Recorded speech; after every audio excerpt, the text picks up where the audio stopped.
बार चुनाव में जैसे जैसे प्रचार जोर पकड़ता हुआ दिखाई दे रहा है, घोषणा सामने आती हुई दिखाई दे रही है। घोषणा पत्र की अगर हम बात करते हुए देखें तो आज ऐसा लग रहा है कि हर कोई अपने अंदाज में एक अपना घोषणा पत्र सामने रखता हुआ दिखाई दे रहा है। कांग्रेस ने अपनी घोषणा पत्र को तो सामने रख दिया है, लेकिन भारतीय जनता पार्टी अभी इस पर विचार कर रही है और अन्य राजनीतिक दल अपने घोषणा पत्र को सामने रखे या न रखे, लेकिन घोषणाओं की अंबार लगती हुई दिखाई दे रही है। तो आइए आपको एक छोटी सी रिपोर्ट दिखाते हैं, उसके बाद करेंगे इस पर चर्चा कि क्या वाकई में आज हमारे देश में घोषणा पत्र का कोई मतलब रह भी गया है या बस ये एक दिखावा है, औपचारिकता है, कर दीजिए, करना तो वही है जो आपकी मंशा है।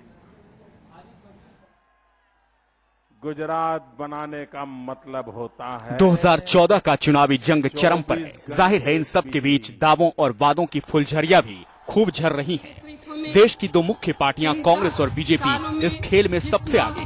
दोनों पार्टियां अपनी अपनी तारीखों के पुल बांधने के साथ साथ एक दूसरे के दावों की हवा निकालने में भी जुटी है। कांग्रेस अध्यक्ष सोनिया गांधी हरियाणा के मेवात पहुंचकर 2014 की लड़ाई के लिए पार्टी का घोषणा पत्र बताया, तो मोदी ने उन सारे दावों को धोखा पत्र कह डाला।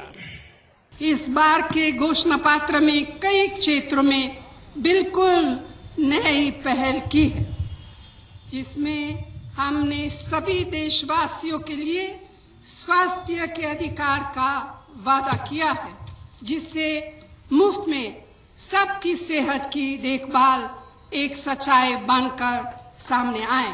2004 में भी यही वादा किया था, 2009 में कहा था हर परिवार से एक नौजवान को रोजगार देंगे। मुझे जरा बताइए भाइयों, यहां कोई है जिसको दिल्ली सरकार ने रोजगार दिया हो? कोई है जिसको दिल्ली सरकार ने रोजगार दिया हो?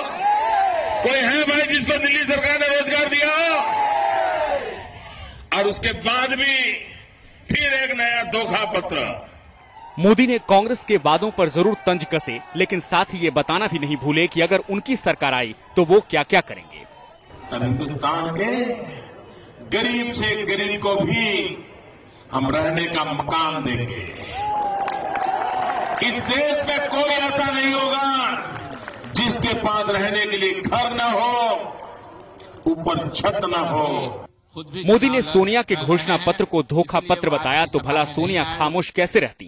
भाजपा के लोग एक बार फिर नकाब बदलकर घड़ियाली आंसू बहा रहे हैं, खूब बड़ी बड़ी बातें कर रहे हैं, लंबे चौड़े वादे कर रहे हैं, गुब्बारे खूब उड़ाते हैं, लोगों को सुनहरे सपने दिखाते हैं। सियासत के सबसे बड़े समर में मोदी पीछे नहीं रहना चाहते, लिहाजा इस लड़ाई में उन्होंने एक कदम आगे बढ़कर कांग्रेस के खस्ता हाल की भविष्यवाणी भी कर डाली। एक भी राज्य ऐसा नहीं होगा जहां कांग्रेस डबल डिजिट सीटें जीत सके। सच है, 2014 के रण को फतह करने की खातिर दोनों ही पार्टियां जनता को रिझाने में कोई कसर नहीं छोड़ना चाहती, लेकिन 16 मई को आने वाले चुनावी नतीजे ही तय कर पाएंगे कि देश की आम जनता ने किसके वादों पर कितना यकीन किया। Team news nation.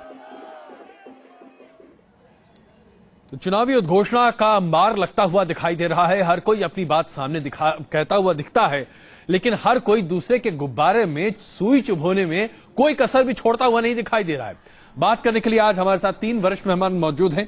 Mir Afzal साहब कांग्रेस से प्रवक्ता, संबित पात्रा जी बीजेपी के प्रवक्ता इस वक्त हमारे साथ मौजूद हैं, और नई पार्टी बनाकर, राष्ट्रीय आम पार्टी बनाकर राखी सावंत, जो कि खुद ही इस पार्टी की कर्ता धर्ता और सब कुछ हैं, वो भी आज हमारे साथ मौजूद हैं। आप सबों का बहुत स्वागत है। मीर अफजल साहब, ये गुब्बारे कितना आप लोग फोड़ना चाहते हैं भाई?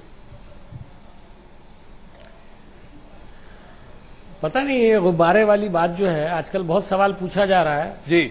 मुझे ऐसा नहीं लगता कि ये कोई ऐसी बात है जिस पर बार बार सवाल किया जाए। बहुत अपने आप में वाज़ेह है।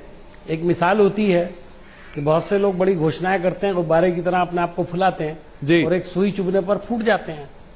तो यही बात राहुल जी ने कही थी और यही बात वो उन्होंने दोबारा दोहराई भी थी। तो अब मैं उसको बार बार दोहराऊं तो शायद कोई मजा नहीं आएगा। नहीं, लेकिन आज मुझसे तो मैं जरूर जवाब दूंगा। सोनिया जी ने भी आज उसको दोहरा दिया ना, इसीलिए मैंने आपसे ये सवाल पूछा कि क्या ये पूरा गांधी परिवार तय कर चुका है कि मोदी जी दरअसल एक गुब्बारा बन गए हैं जिसमें सुई चुभाना बहुत जरूरी है? देखिए, मैं आपको बताऊं कि खाली मोदी जी से हमारी लड़ाई नहीं है, हमारी वैचारिक लड़ाई भारतीय जनता पार्टी से है। मैंने आप ही के शो में एक बात कही थी कि हमको मोदी जी की फिक्र नहीं है, हमको भारतीय जनता पार्टी की जरूर फिक्र है, हम उसको हराना चाहते हैं। मोदी हमारे लिए कोई बड़ा इशू नहीं है और आपने काफी तफसीली इस पर बात की थी जी। मैं उसको फिर दोहराना चाहता हूं कि मोदी को हमें रोकने की जरूरत नहीं, मोदी को खुद भारतीय जनता पार्टी के लीडर रोकेंगे, हम बीजेपी को रोकना चाहते हैं। चलिए संबित जी, मैं आपसे समझना चाहूंगा, आपके नेता जो कि प्रधानमंत्री पद के उम्मीदवार हैं, यहां तक कह बैठते हैं कि भाई एक राज्य में 10 सीट से ज्यादा कांग्रेस को आती हुई नहीं दिखाई दे रही। ये जो वाक विवाद आप लोग चल रहे हैं और एक दूसरे के घोषणा पत्रों और तथाकथित तौर पर कही गए वायदों को न पूरा किए जाने को लेकर जो तंज कस रहे हैं, ये कहां तक ले जाएंगे आप लोग? देखिए, अभी आपने गुब्बारे वाला प्रश्न पूछा तो वहीं से आरंभ करता हूं। चंद दिनों पहले गुब्बारा नहीं था, जहर था। जहर की खेती, जहरीले लोग, जहर उगलते हैं। अब थोड़े दिनों से जहर आउट ऑफ फैशन है और गुब्बारा इन स्टेटमेंट बन गया है। गुब्बारा उड़ाते हैं, स्विच बोएंगे। ज्यों ज्यों 2014 का चुनाव नजदीक आ रहा है, मई 16 तारीख जो है नजदीक आ रही है जी। मैं मीम साहब को बहुत तफसील से कहना चाहूंगा कि आप बिल्कुल व्यस्त न हो, बहुत गुब्बारे होंगे और बहुत सारे सुई भी होंगे। खाली होंगे आप लोग, चुभोते रहना, फोड़ते रहना गुब्बारा, वही खेल आपको खेलना पड़ेगा 2014 मई 16 तारीख के पश्चात, और कुछ शेष नहीं रहेगा। हम हिंदुस्तान के आबो हवा को बदलेंगे, आप गुब्बारे से खेलना। राखी जी, राजनीति मैं ये बता दूं, एक मिनट जी, गुब्बारे के अंदर भी जो गैस होती है वो भी जहरीली होती है, ये उनको पता होना चाहिए। जहर बैक टू पवेलियन हो गया है। और वो चंडीगढ़ में फूट चुकी है, आग लग चुकी है उसकी वजह से। ना ना ना ना, जब गुब्बारा फटती है ना तो भयंकर आग लगती है, ये आप बता रहे हैं। और 16 तारीख के पश्चात बर्नौल भी देंगे आपको आग से बचने के लिए। अब पता नहीं जब गुब्बारा फूटेगा तो आग में कौन जलेगा, ये तो आप। क्या मैं बोल सकती हूँ? जी राखी जी, आप लोग लड़ेंगे कि मुझे बोलने भी देंगे? बिल्कुल राखी जी, आप ही तक आ रहे थे। राखी जी देखिए, बताइए, आपने अब नई पार्टी का गठन किया। मैं कहूँ कि मैं बोलूँ कि आप लोग लड़ते रहेंगे कि मुझे भी बोलने देंगे? नहीं, आप ही का मौका है। राखी जी बताइए, ये नई पार्टी के गठन के साथ भाई आप क्या घोषणाएं करती हुई दिखाई देती हैं? अब देखिए, मेरी नई पार्टी है राष्ट्रीय आम पार्टी, वो तो रही एक बाजू में जी।